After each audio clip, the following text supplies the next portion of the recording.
जगत्प्रभुं देवदेव मननन्तं पुरुषोत्तमं तुवन्नाम सहस्रेण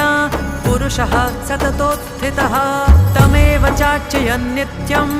भक्त्या पुरुषमव्ययम् ध्यायन् स्तुवन् नमस्यन् च यजमानस्तमेव च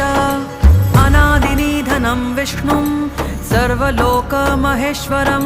लोकाध्यक्षं स्तुवन् नित्यं सर्वदुःखातिगो भवेत् ब्रह्मण्यं सर्वधर्मज्ञं लोकानां कीर्तिवर्धनं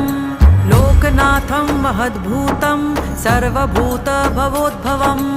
एष मे सर्वधर्माणां धर्मोऽधिकतमो मतः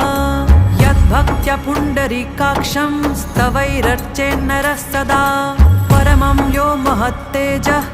परमं यो महत्तपः परमं यो महद्ब्रह्मा परमं